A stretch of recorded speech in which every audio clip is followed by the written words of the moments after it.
One person who says President Trump should not fire Jeff Sessions is former Republican Speaker of the House Newt Gingrich. He joins us now on the line.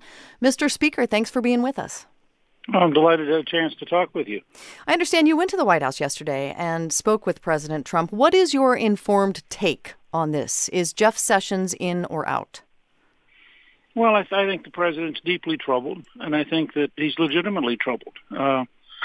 The Justice Department is a extraordinarily left-wing institution. 97% of its donations went to Hillary Clinton. It has an embedded bureaucracy which was captured very, very well by Sidney Powell in her book, License to Lie. And I think that he's deeply troubled by the entire way that both Comey and Mueller have operated, and the degree to which the Attorney General has not exercised any authority over that. So, well, let me ask you, the president went as far as to say that if he had known Jeff Sessions was going to recuse himself from the Russia investigation, which is his primary beef, that the president would have picked someone else. But it is not the Attorney General's job to protect the president. Does President Trump understand the separation of powers here? Of course he does. So, but I think what you just said is not, it has a misleading implication. It is the Attorney General's job to enforce the law. Mueller right now, Andy McCarthy, who's a former Department of Justice prosecutor who prosecuted the 1993 World Trade Center bombings, has said over and over again that there's no evidence of a crime. So what is Mueller investigating? Mueller's engaged in a fishing expedition. I mean, that is what an investigation is. You are pursuing questions. No, that's not true. That's not true. You have no reason for appointing somebody with the power of the government if you have no evidence of a crime having been committed. It's very clear in the statute which governs these kind of appointments. So the Justice Department decided that an investigation was warranted, and that included the Attorney General himself, right, even though he recused. And you're saying the president just thinks the whole investigation shouldn't happen in the first place. That is suspect. I mean, when you have a president... Of course it's suspect to you, but isn't it equally suspect to you that 97% of the donations by people employed at Justice went to Hillary Clinton, and that in terms of Mueller's law firm, it was 99.82% went to Hillary Clinton. And in terms of the people he's been hiring, these are paid killers. If you read Sidney Powell's book about the Enron case, you will see these names coming up. And these are people who the Supreme Court by a 9-0 vote rebuked. So Jeff Sessions, though, is not a liberal by any stretch of the imagination. No, he's not a Democrat, and he's the leader of that department. That's the whole point that Trump is making, is that he stepped aside, and therefore he's not the leader of the department. A career Justice Department person is the leader of the department, and it's a department whose culture is very liberal, a department whose culture is very anti-Trump. So you're suggesting that the president hire an attorney general who would plant and insert an entire department full of Republicans? That seems to be antithetical to the department's entire raison d'etre, which is to be above partisan politics. Yeah, and if you believe that, you live in a fantasy land.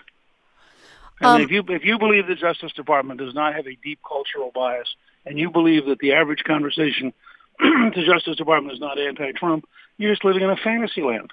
And that's the president's frustration. Look, he doesn't expect the Attorney General to single-handedly change everything. He doesn't expect the Attorney General to in any way impede the law. But let me go back to the original thing. I'm personally appalled as a former Speaker of the House that neither the House nor the Senate Judiciary Committee have asked of Rosenstein, the person who's in charge of this investigation. He's the Deputy Attorney General. The Deputy Attorney General. A couple of simple questions. What is the crime which Mueller's investigating?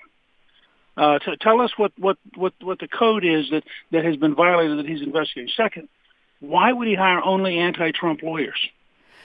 I mean, we should say these are legitimate questions that need to be answered. We should say that you can't demonstrate that these are anti-Trump lawyers. It is true that there are at least a couple who have made donations to Democrats, but Robert Mueller himself has been registered as a Republican. That yes, and worked in a law firm which gave 99.82% of its donations to Hillary. But let me give you an example. One of the first people he hired had worked for the Clinton Foundation. I love this because it's so ironic.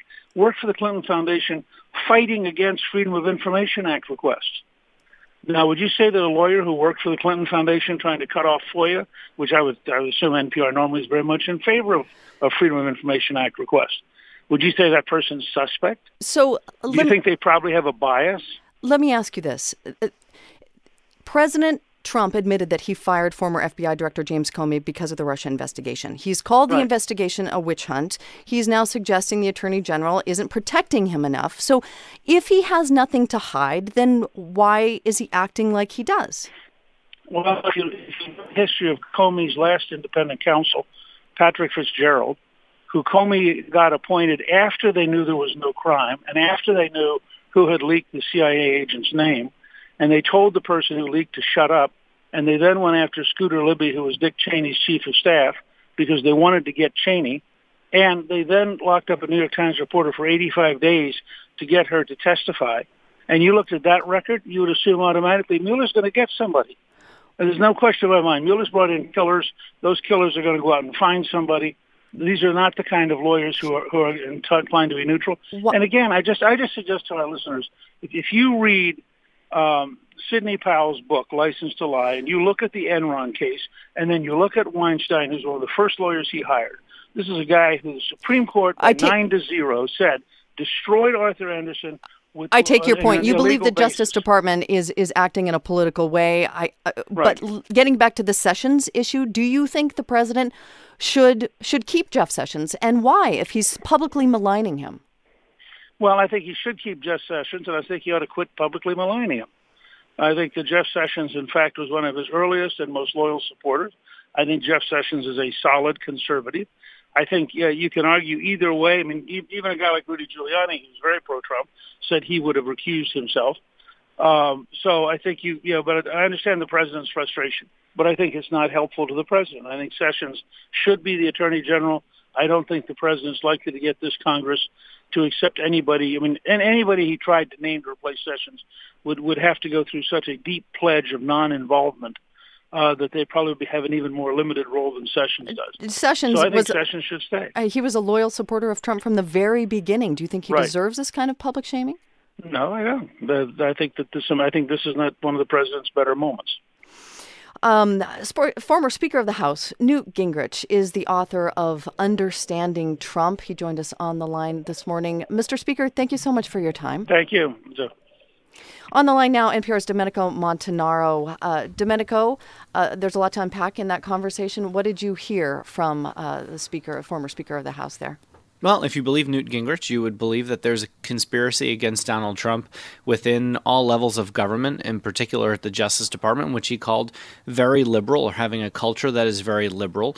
I think most Republicans on Capitol Hill would probably disagree with him, especially when it comes to Robert Mueller. As you pointed out, Robert Mueller has been a registered Republican, but donations themselves don't necessarily equate to an ethical conflict of interest, and they aren't even donations from Mueller himself. They were donations from people that Mueller worked with. But that's how conspiracies work. You sort of have guilt by association when it comes to whether or not you see conflict, or at least try to muddy the waters. I think, in addition to our audience, his other audience for Newt Gingrich was President Trump, and for somebody trying to sell books, to be perfectly honest. So what does happen with Jeff Sessions? It was hard to discern there. I mean, clearly Newt Gingrich thinks that he should stay. He even went so far as to say this isn't the president's greatest moment when it comes to his attacks on Jeff Sessions. How does this attorney general stay in his job effectively at this point? It's interesting because you've seen Jeff Sessions and some reporting about Jeff Sessions saying that he is going to dig in, that he's not going to resign.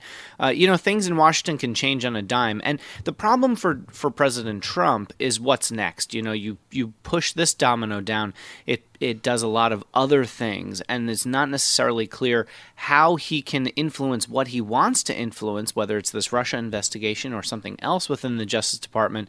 Even if he removes Jeff Sessions, who do you put in place to make things the way Trump wants?